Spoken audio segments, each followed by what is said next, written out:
প্রিয় শিক্ষার্থী মণ্ডলী, কেমন আছেন? আশা করি সবাই ভালো আছেন। দেশ এবং বিদেশ থেকে জানাই আমাদের দেখছেন তাদেরকে জানাই আমাদের ইউটিউব চ্যানেলের পক্ষ থেকে অসংখ্য ধন্যবাদ এবং শুভেচ্ছা। আজকে আমরা আলোচনা করব ষষ্ঠ অধ্যায়ের জাবেদার সৃজনশীল অনুশীলনীর প্রশ্ন এবং সমাধান। আমাদের প্রথমেই যে কোনো প্রশ্ন প্রথমে বুঝে তারপর আমাদের সমাধান করতে হবে। তাহলে চলুন দেখি, আমরা প্রশ্নটাকে সুন্দরভাবে বুঝে নিই, তারপর আমরা সমাধান করব। প্রশ্ন 1, সৃজনশীল প্রশ্ন 1। তৈরি পোশাক ব্যবসায়ী আফরোজা ফ্যাশনের 2017 সালের ডিসেম্বর মাসে কতিপয় লেনদেনগুলো নিম্নরূপ। তার মানে এখানে আফরোজা ফ্যাশনের লেনদেনের যে সকল লেনদেনগুলো হয়েছে তা নিচে দেওয়া আছে। আমরা প্রথমে এটা বুঝে তারপর আমরা সমাধান করব। ডিসেম্বর 1 তারিখ 5% বাট্রায় মাহমুদ ফ্যাশন থেকে প্রতিটি 300 টাকা দরে 500টি পেন ক্রয়। তার মানে 5% বাট্রায় মাহমুদ ফ্যাশন থেকে আমরা প্রতিটি 300 টাকা দরে 500টি প্যান্ট ক্রয় করেছি এবং বহন খরচ 1000 টাকা। এখানে বহন খরচ বলতে আপনার পরিবহন খরচ। তার মানে এখানে আমার ওই পেনগুলো আমার ব্যবসা প্রতিষ্ঠান নিয়ে আসা পর্যন্ত যে খরচটা হয়েছে সেটা হলো আমার বহন খরচ। চালান নং 78। এখানে চালান হলো লেনদেনের সপক্ষে লিখিত দলিলকে চালান বলে। তার মানে চালানের বাউচার এখানে অন্তর্ভুক্ত থাকে। চালান নম্বর এখানে 78। শর্ত 2/5 নিট 15।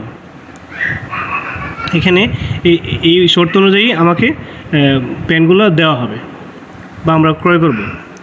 এই শর্ত অনুযায়ী আমরা এই পেনগুলো ক্রয় করব।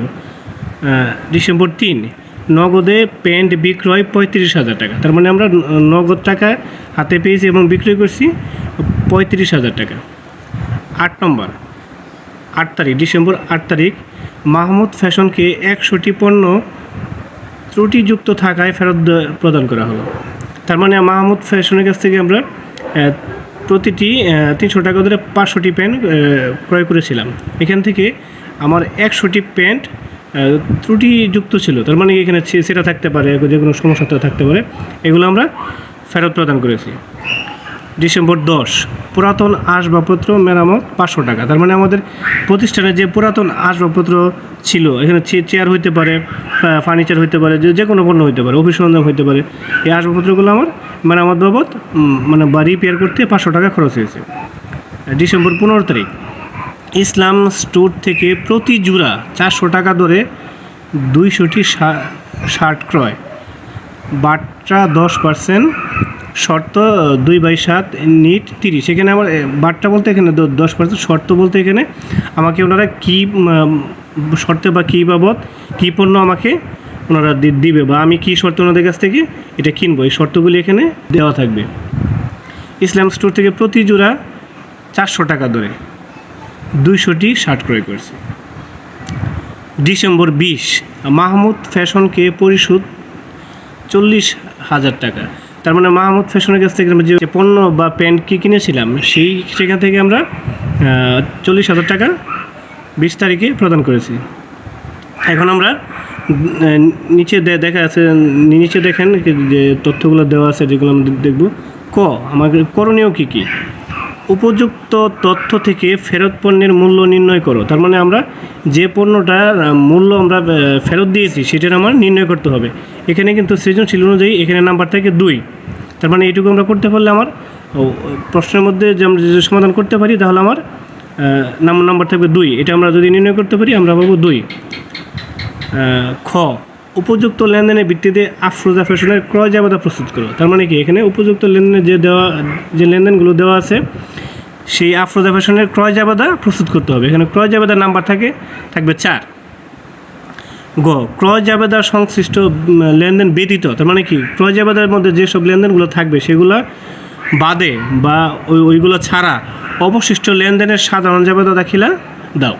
তাহলে আমরা আজকে সমাধান করব যে উপযুক্ত তথ্য থেকে ফেরত পণ্যের মূল্য নির্ণয় করব, উপযুক্ত লেনদেনের ভিত্তিতে আফরোজা ফ্যাশনের ক্রয় জাবেদা প্রস্তুত করব এবং ক্রয় জাবেদা সংশ্লিষ্ট লেনদেন ব্যতীত। তার মানে আমার ক্রয় জাবেদা বইয়ের মধ্যে যেগুলো অন্তর্ভুক্ত হয়েছে সেগুলো বাদে অবশিষ্ট লেনদেনের সাধারণ জাবেদা দাখিলা তৈরি করতে হবে। এখানে আমার কতে থাকবে প্রশ্ন, কতে থাকবে নাম্বার 2 এবং খতে থাকবে নাম্বার 4 এবং গতে থাকবে 4। মূলত এই সৃজনশীল প্রশ্নের মধ্যে আমাদের যে বিভাগ বা বিভাজন করে দিয়েছেন, এখানে আমাদের মূলত এইভাবে 10 নম্বর প্রতিটা অঙ্কের মধ্যে দেয়া থাকে এবং এইভাবে আমরা সমাধান করব। এখন আমরা অনুশীলনীর সমাধান কীভাবে করতে হয় সেটা আমরা এখন দেখব। ক, ফেরত পণ্যের মূল্য নির্ণয়, মানে ফেরত পণ্যের যেসব পণ্য আমরা ফেরত দিয়েছি সেগুলোর পণ্যের মূল্য আমরা নির্ণয় করব। এখানে দেখেন তারিখ 2017 ডিসেম্বর 8 তারিখে। এখানে যে গড়গুলো হবে, গড়গুলোর প্রতি একটু খেয়াল করেন সবে। প্রথমে থাকবে তারিখ, বিবরণ, টাকা, টাকা। এখানে 2017 সালের ডিসেম্বর 8 তারিখ। ত্রুটিযুক্ত প্যান্ট মাহমুদ ফ্যাশনকে ফেরত প্রদান। এখানে আমরা ফেরত দেওয়া হয়েছিল মূলত যেসব পণ্য ফেরত 100টি প্যান্ট আমরা ফেরত দিয়েছি, যেগুলোর প্রতিটা প্যান্টের মূল্য ছিল 300 টাকা। প্রতিটি প্যান্টের মূল্য যদি 300 টাকা হয়ে থাকে তাহলে আমার 100টি প্যান্ট ফেরত দিয়েছি, তাহলে 100 ইন্টু 300, তার মানে 30,000 টাকা। এখানে আমার কারবারি বাট্টা ছিল, কারবারি বাট্টা কখনো অন্তর্ভুক্ত করা হয় না, কারবারি বাট্টা বাদ দিয়েই আমাদের অন্তর্ভুক্ত করতে হয়। কারবারি বাট্টা মূলত পণ্য ক্রয় বিক্রয়ের সময় বাদ দিয়ে দেখাতে হয়। এখানে দেখেন ত্রুটিযুক্ত প্যান্ট মাহমুদ ফ্যাশনকে ফেরত প্রদান, 100টি প্যান্ট 300 টাকা ধরে 30,000 টাকা। বাদ কারবারি বাট্টা, কারবারি বাট্টা ছিল 5%, তো 30,000 ইন্টু 5% 1500 টাকা। তাহলে 30,000 থেকে আমরা 1500 টাকা বাদ দিলে আসে 28,500 টাকা। সুতরাং ফেরত পণ্যের মূল্য 28,500 টাকা। এখানে খতে যে প্রশ্নটা ছিল, উপযুক্ত লেনদেনের ভিত্তিতে আফরোজা ফ্যাশনের ক্রয় জাবেদা প্রস্তুত করো। এখন আমরা দেখব কীভাবে ক্রয় জাবেদা করতে হয়। প্রথমে থাকবে তারিখ। এখানে তারিখ বলতে এখানে কত সাল এবং কয় তারিখে সেটা লেনদেন হয়েছে সেই তারিখটা উল্লেখ করতে হবে। বিবরণ, এখানে বিবরণ বলতে বিস্তারিত তথ্য এখানে অন্তর্ভুক্ত থাকবে। শর্ত, শর্ত হলো পণ্য ক্রয় বিক্রয়ের সময় যে শর্তগুলো দেওয়া থাকে সেখানে উল্লেখ থাকবে। এখানে শর্ত দেওয়া ছিল 2/5 নিট 15, তার মানে এই ক্যাটাগরির পণ্য ক্রয় বিক্রয়ের সময় আমাদের শর্ত উল্লেখ ছিল। চালান নম্বর, চালান নম্বর বলতে পণ্য ক্রয় বিক্রয়ের সময় যে নম্বর দেওয়া থাকে, ভাউচার নম্বর দেওয়া থাকে, সেই নাম্বারটা এখানে আমাদের এখানে ভাউচার নম্বর ছিল 78, সুতরাং আমরা 78 নাম্বার এখানে উল্লেখ করলাম। টাকা, যেহেতু মাহমুদ ফ্যাশন এখানে প্রতিটি 300 টাকা দরে 500টি প্যান্ট ক্রয় করেছিল, সুতরাং 300 ইন্টু 500, মূলত এই আমরা ক্রয় করেছিলাম সেটা 300 ইন্টু 500 টোটাল হয় 1,50,000 টাকা। বাদ কারবারি বাট্টা, আমি এর আগেই বলেছিলাম কারবারি বাট্টা অন্তর্ভুক্ত হয় না, পণ্য ক্রয় বিক্রয়ের সময় কারবারি বাট্টা বাদ দিয়ে হিসাবভুক্ত বা অন্তর্ভুক্ত করতে হয়। এখানে আমার মোট 1,50,000 টাকা। বাদ কারবারি বাট্টা 5%, সুতরাং 1,50,000 টাকার 5% কারবারি বাট্টা হয় 7,500। এখানে 1,50,000 টাকা থেকে 7,500 টাকা বাদ দিলে হয় 1,42,500 টাকা। যোগ পরিবহন খরচ, মূলত পরিবহন খরচটা ক্রয়ের সাথে যোগ করে উল্লেখ করতে হয়। পরিবহন খরচ মূলত ক্রয়ের সাথে জড়িত, সুতরাং এটা যোগ করে আমাদের এটা উল্লেখ করতে হবে। এখানে আমার কারবারি বাট্টা বাদ দেওয়ার পর ছিল 1,42,500 টাকা যোগ পরিবহন খরচ। পরিবহন খরচ বলতে আমার প্রতিষ্ঠান পর্যন্ত এটা নিয়ে আসা পর্যন্ত যে খরচটা হয়েছে সেটা পরিবহন বাবদ 1,000 টাকা খরচ হয়েছে, সুতরাং যোগ হবে 1,000 টাকা, টোটাল হলো 1,43,500 টাকা। ডিসেম্বর 15 ইসলাম স্টোর থেকে আমরা কিছু পণ্য ক্রয় করেছিলাম। প্রতি জোড়া 400 টাকা দরে 200টি শার্ট ক্রয়, তার মানে প্রতি জোড়া 400 টাকা করে ক্রয় করছি, 200টি শার্ট ক্রয় করছি। 400 ইন্টু 200, যেহেতু প্রতি জোড়া 400 টাকা করে আমরা মোট শার্ট করেছিলাম 200 টাকা।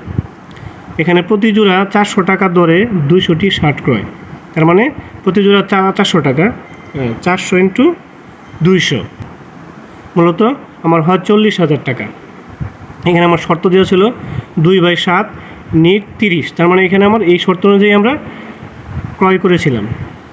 বাদ কারবারি বাট্টা, আমি এর আগেও বলেছিলাম যে কারবারি বাট্টা কখনো লেনদেন অন্তর্ভুক্ত হয় না, ক্রয় বিক্রয়ের সময় কারবারি বাট্টা বাদ দিয়ে দেখাতে হয়। এখানে 40,000 টাকা বাদ কারবারি বাদটা 10%, আমার 10% মূল্য উল্লেখ করা ছিল, আমরা এখান থেকে 10% বাদ দেবো।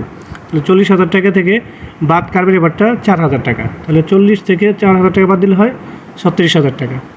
তার মানে আমার টোটাল ক্রয় বাবদ আমরা ক্রয় করেছি কারবারি বাদটা বাদ দেওয়ার পর 1,43,500 যোগ 36,000, টোটাল হলো 1,79,500। এখন আমার এটা ক্রয় জাবেদার মধ্যে উল্লেখ করতে হবে। দেখেন এখানে জাবেদা দাখিলা ক্রয় হিসাব ডেবিট 1,79,500 টাকা। তার মানে এখানে আমি ক্রয় করেছি দুইটি পক্ষ থেকে, মাহমুদ ফ্যাশন থেকে এবং ইসলাম স্টোর থেকে। মোট আমার ক্রয় হিসাব হবে ডেবিট 1,79,500 টাকা। আর পাওনাদার বাবদ পাওনাদার হিসাব ক্রেডিট হবে 1,79,500 টাকা। পাওনাদার বলতে আমার দায়, আমি বাকিতে ক্রয় করার ফলে ওনারা আমার কাছে টাকা পাবে, এই টাকা আমার ভবিষ্যতে পরিশোধ করতে হবে।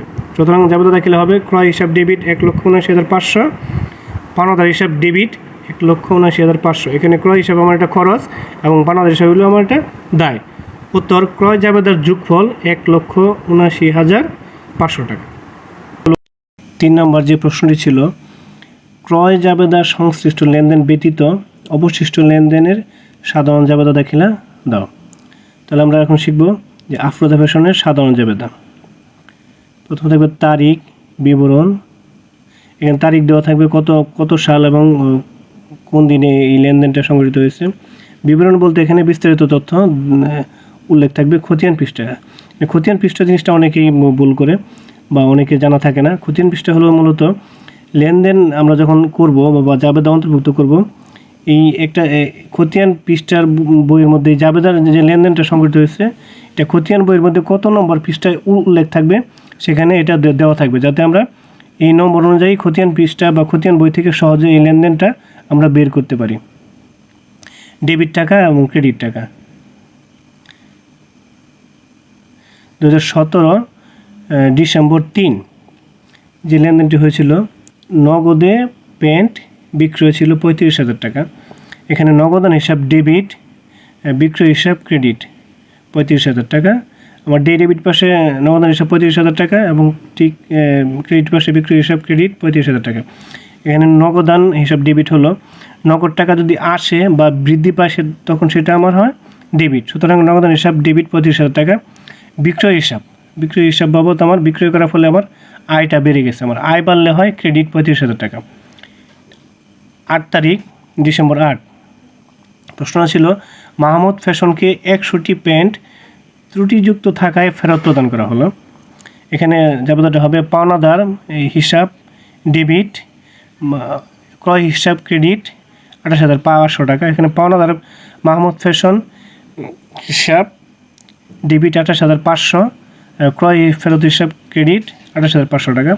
এখানে ব্যাখ্যা অবশ্যই আমার উল্লেখ করে দিতে হবে। ত্রুটিপূর্ণ প্যান্ট ফেরত দেওয়া হলো 28,500 টাকা। ডিসেম্বর 10 পুরাতন আসবাবপত্র মেরামত 500 টাকা। আমার অফিসের বা প্রতিষ্ঠানে কোনো আসবাবপত্র যদি পুরাতন থাকে বা নষ্ট থাকে সেটা মেরামত করতে যে খরচটা হয় সেটা আমার প্রতিষ্ঠানের জন্য ব্যয়। আমার খরচ যদি বাড়ে তখন আমার সেটা হয় ডেবিট, সুতরাং এখানে খরচ আমার বৃদ্ধি পেয়েছে 500 টাকা। আর নগদ হিসাব ক্রেডিট, আমার নগদ টাকা কমে গেছে 500 টাকা, সুতরাং পুরাতন আসবাবপত্রের মেরামত খরচ প্রদান করা হলো 500 টাকা। এখানে ব্যাখ্যাটা উল্লেখ করে দিতে হবে। 20 তারিখ ডিসেম্বর 20 মাহমুদ ফ্যাশনকে পরিশোধ 40,000 টাকা। এখানে মাহমুদ ফ্যাশন আমাদের একজন পাওনাদার, আমার পাওনাদারকে টাকা পরিশোধ করার ফলে আমার দায় কমে গেছে, সুতরাং দায় কমলে আমার হয় ডেবিট আর দায় বাড়লে হয় ক্রেডিট। পাওনাদার এখানে আমার দায় টাকা পরিশোধ করার ফলে আমার দায়টা কমে গেছে, সুতরাং পাওনাদার বা মাহমুদ ফ্যাশন হিসাব ডেবিট 40,000 টাকা আর নগদান হিসাব ক্রেডিট 40,000 টাকা। আমার নগদ টাকা দেওয়ার ফলে আমার নগদ সম্পদ কমে গেছে, সুতরাং নগদ টাকা কমে গেলে আমার ক্রেডিট হয় এবং নগদ টাকা বাড়লে আমার ডেবিট হয়। এখানে আমার নগদ টাকা কমে গেছে, সুতরাং আমার নগদান হিসাব ক্রেডিট 40,000 টাকা। এখানে ব্যাখ্যা দিতে হবে যেহেতু পাওনাদারকে পরিশোধ করা হলো 40,000 টাকা। এখন আমার যোগফলটা আমার মিলিয়ে দেখতে হবে। এখানে আমার ডেবিট পাশে 35,000 টাকা, 28,500 টাকা, 500 টাকা, 40,000 টাকা, মোট আমার ডেবিট পাশে 1,04,000 টাকা। ঠিক ক্রেডিট পাশে আমার ওই সমপরিমাণ টাকাটা হবে ক্রেডিট পাশে এখানে 35,000 টাকা, 28,500 টাকা এবং 500 টাকা এবং 40,000 টাকা। মোট আমার ডেবিট পাশে 1,04,000 টাকা, ঠিক তদ্রূপ আমার ক্রেডিট পাশে 1,04,000 টাকা। এখানে আমরা জাবেদার যোগফল আমরা দেখাবো 1,04,000 টাকা। এখানে আমার টিকা ও গণনা কার্য আর দেখেন 8 তারিখে একটা ছিল যে পাওনাদারকে 28,500 টাকা পরিশোধ করা হলো। এই 28,500 টাকা কীভাবে আসলো এখন আমরা দেখব। টিকা ও গণনা কার্য মাহমুদ ফ্যাশন প্রতিটি 300 টাকা দরে 100টি প্যান্ট ফেরত দেওয়া হলো। প্রতিটি 300 টাকা দরে 100টি প্যান্ট ফেরত দেওয়া হলো। তাহলে আমার দাম আসে 300 × 100, সুতরাং 30,000 টাকা। বাদ কারবারি বাট্টা, পণ্য ক্রয় বিক্রয়ের সময় যে বাট্টা দেওয়া হয় সেটা হলো কারবারি বাট্টা। কারবারি বাট্টা কখনো অন্তর্ভুক্ত হয় না, সেটা বাদ দিয়ে উল্লেখ করতে হয়। সুতরাং আমার মূল্য ছিল 30,000 টাকা, এখানে বাদ যাবে কারবারি বাট্টা 5%, 1500 টাকা। সুতরাং 30,000 টাকা থেকে 1500 টাকা বাদ দিলে আমার আসে 28,500। মূলত এখানেই 8 তারিখে যে 28,500 টাকা আমরা লিখেছি, মূলত এইভাবে এখানে এটা আসছে। সুতরাং আমরা এইভাবেই আমরা সমাধান করব। যাই হোক, আশা করি আপনারা এই ক্লাসটি বা এই সমাধানটি অতি সহজেই বুঝতে পারছেন। যাই হোক, আজকে এই পর্যন্তই। যদি কারো প্রশ্ন বুঝতে সমস্যা হয় বা সমাধান বুঝতে সমস্যা হয় তাহলে কমেন্টস করবেন, আমরা সেখানে উত্তর দিয়ে দেওয়ার চেষ্টা করব। আজকে এই পর্যন্তই। ভালো থাকবেন, সুস্থ থাকবেন। আল্লাহ হাফেজ। আসসালামু আলাইকুম।